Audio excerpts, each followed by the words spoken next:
Salut la team. Hi everybody. Bon, direct de Malta, comme prévu, une petite vidéo pour vous expliquer un petit peu ce qui se passe. On démarre sur les chapeaux de roue, on a des problèmes avec notre logement qu'on devait avoir initialement.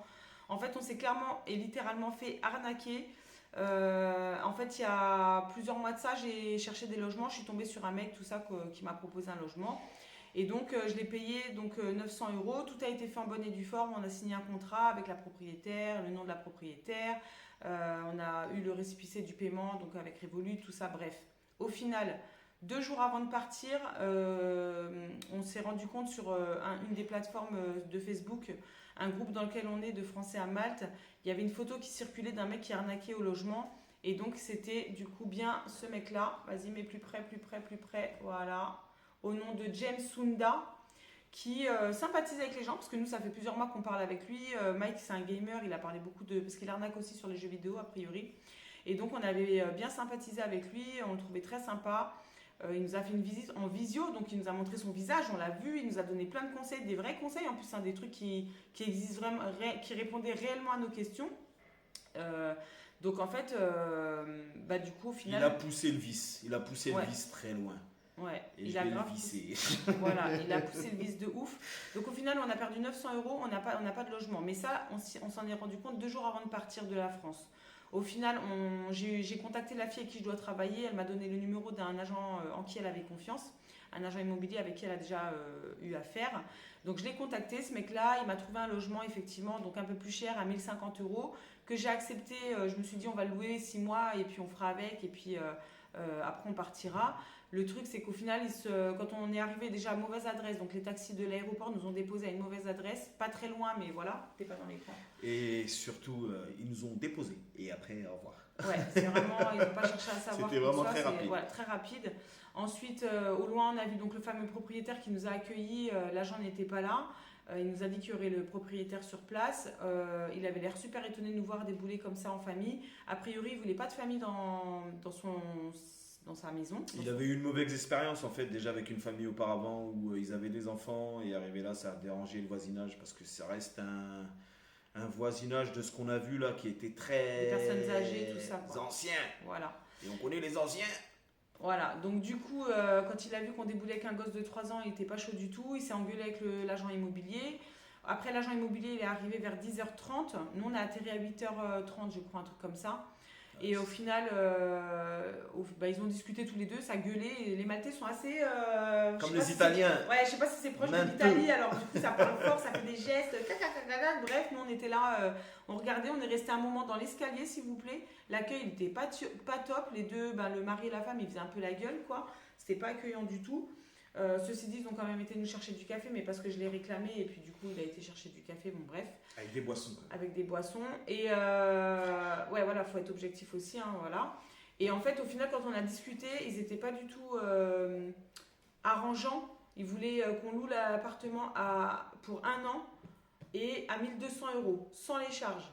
Si, non, 1200 euros c'était avec. Ah, 1100 euros sans les charges. Et donc, ça ferait à peu près 100 euros de charges en plus. Donc, du coup, nous, on a dit, on pourrait pas. Mais bon, comme on est dans la galère, on était peut-être prêt à louer au moins 6 mois, quoi. Donc, si on louait 6 mois, on perdait notre caution. Et au-delà de 6 mois, on pouvait la récupérer. Mais moi, j'ai préféré être honnête avec eux directement. Mais comme quoi, l'honnêteté, des fois, ça paye pas. Comme on prévoyait déjà de partir d'emblée dans 7 mois, ils ont dit non. Donc, au final, ils nous ont foutu clairement à la porte. Ils ont même claqué la porte, hein, à la fin. Donc, en gros, c'est comme si on leur avait fait perdre leur temps. Excusez-nous, vous êtes en fait chez vous, donc tout va bien pour vous. Nous, on est dans un pays étranger où on ne connaît même pas où on est, parce que du coup, on a atterri dans une ville qui n'était pas du tout prévue à celle où nous, on s'était renseigné, parce que quand j'ai eu le premier logement, c'était à Gézira. On a regardé Google Maps, on avait vu un peu le coin, le mec nous avait fait une visio, enfin, on savait où est-ce on allait mettre les pieds. Au final, on a atterri dans dans une ville qui s'appelle Zeebrugge. Et en fait, Zeebrugge, bref. Je sais pas quoi. Et donc c'était complètement perdu, enfin bref, laisse tomber. Donc au final, on se sentait pas bien du tout là-bas, ni avec les gens pas accueillants, ni dans le coin. On a dit vas-y tant pis, on repart. On a dégagé avec tous nos bagages, parce que le mec il m'a fait monter avec tous mes bagages, on a au moins 16 bagages. On était à la rue avec 16 bagages, Alors qu'il et était 3 pas gosses sûr et de lui. voilà, et une grand-mère. Et je lui avais dit non, je monte pas les bagages tout de suite. Il m'a dit si, montez les bagages, montez les bagages. Bon, on a monté les bagages dans un micro-ascenseur, donc on a mis du temps. Tout ça pour les redescendre une demi-heure après, quoi. Donc, bref, ça m'a saoulé, quoi. Au final, on a recherché un appartement sur Airbnb, on a trouvé, on a rappelé un taxi. Cette fois-ci, le taxi, le mec était super sympa. Il nous a déposé donc dans le lieu en question qu'on a trouvé, la maison où je vous ai fait un home tour. Si vous voulez aller voir, la vidéo elle a été postée juste avant. Du coup, on est dans dans ce logement jusqu'à dimanche.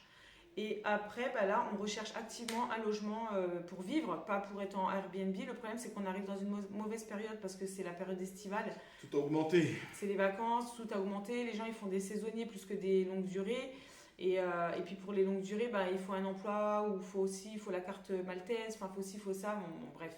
Et puis ils sont à des prix à plus de 1000 balles et nous, c'est pas notre budget. Au mois, on a dit grand max 900 euros. Donc on essaie de... Là, on est déjà sur des plans, on est déjà sur des pistes, on essaie de trouver ça au plus vite.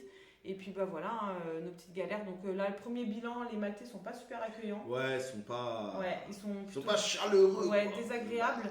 J'ai quand même sympathisé avec une autre, là tout de suite, là il n'y a pas très longtemps, avec une autre Française qui m'a mis sur la piste d'un autre agent immobilier français. Comme ça, pour s'exprimer, ça sera peut-être un peu plus simple pour les conditions et les contrats. Elle dit ça, mais elle parle bien anglais quand même.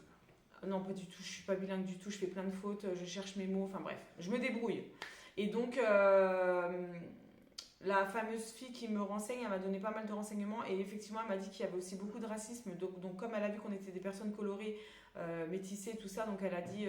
bronze vite, hein. Les Maltais sont quand même assez racistes. Déjà, on est français, donc on n'est pas d'ici, et en prime, on est des personnes de couleur. Donc elle a dit que ça allait pas être simple non plus, mais il y avait aussi des bons côtés à Malte. Elle nous a donné aussi les bons côtés, mais elle a dit c'est vrai qu'à Malte c'est un peu la jungle. Voilà, faut se tirer les doigts du cul. Et puis par exemple, elle nous a dit que pour la route, elle nous a déconseillé de prendre un véhicule, de tout faire en transport. On peut avoir les transports gratuits si on a la carte maltaise, donc on va s'y affairer très vite, au plus vite. Et elle nous a aussi dit que en cas de... les flics sont chauds ici, donc tout le monde se tient à carreau, c'est quand même un pays qui est assez safe. Elle nous a dit au niveau des vols, des agressions, tout ça, il n'y a pas, ou très peu. Et du coup, elle a dit que quand il y avait un pet, par exemple en voiture, et il y en a beaucoup, notamment avec les 2 roues, parce qu'on demandait pour avoir au moins un 2 roues, elle a dit même les vélos, il y a des accidents tous les jours, tout le temps, c'est très très régulier. Et... ah mais arrête, t'es chiant, t'es comme les gosses, putain, il touche à tout, on n'arrête plus avec lui. Et donc en fait, elle nous a déconseillé de prendre un véhicule parce que, voilà. Et en cas d'arrestation, si on a un pet avec les Maltais, ce sera toujours les Maltais qui vont gagner, même si eux sont en tort et nous, on est dans notre droit, on va perdre. On n'est pas Maltais. On n'est pas Maltais. Donc c'est un pays assez... Maltais. T'es Maltais ou t'es pas Maltais, quoi. Donc voilà, après, moi, mon idée en venant là, c'est pas de rester indéfiniment, c'était juste vraiment pour perfectionner l'anglais et être au soleil pendant ce temps-là. Donc c'est pour ça que j'ai choisi Malte un peu par défaut, mais c'est pas mon lieu d'habitation définitif pour moi dans ma tête à cette heure-ci. Après, moi, mon but, c'est de partir ailleurs. Mais pour l'instant, on est là, peut-être qu'au finalement, on va kiffer, on reste positif. C'est les premiers jours, il y a toujours une ambiance. On n'est pas encore posé, on ne peut pas ouvrir nos bagages. Là, on les ouvre au compte-gouttes pour vraiment prendre juste les linges pour se laver, se changer tous les jours. Mais on ne peut pas s'installer, déposer, déployer nos bagages et tout ça parce qu'on n'a pas encore notre logement définitif. Donc voilà, on va faire avec, on essaye de trouver un logement au plus vite et puis on vous tient au courant de la suite des événements. Tu as quelque chose à rajouter? On va y arriver. Voilà. Mais du coup, on perd du temps parce qu'on devait trouver du taf. Moi, je devais rencontrer la nana avec qui je vais bosser. Enfin, du coup, ça me fait perdre du temps cette histoire parce que j'ai la gueule dans le téléphone tout le temps avec les agents immobiliers. Ça fait perdre du temps de repos, déjà. Ouais, on devait se reposer. Voilà, on est avec la grand-mère, ça va, elle le prend bien, tout ça, tout se passe bien, mais ça fait chier, quoi. On voulait la mettre bien, la grand-mère. Elle a même pas les enfants, tout ça. Voilà. Elle n'a pas voyagé depuis plus de 20 ans, donc voilà, quoi. Bon, bref. On fait avec, c'est les aléas du direct. Ça ira. On tient à être transparent avec vous pour pas vous faire croire que tout est beau, tout est rose. C'est faux. Tout n'est pas beau et tout n'est pas rose. Là, pour l'instant, c'est plutôt dark, je dirais même. Ouais, c'est vrai. Mais ceci dit, on est dans un très beau logement, très grand. Très bien. Puis la dame était très agréable. Très agréable, la propriétaire. Ouais, super gentil, voilà. On vous laisse, on vous dit à très vite, on poste. Ciao, Vicky. Allez, vas-y, ciao.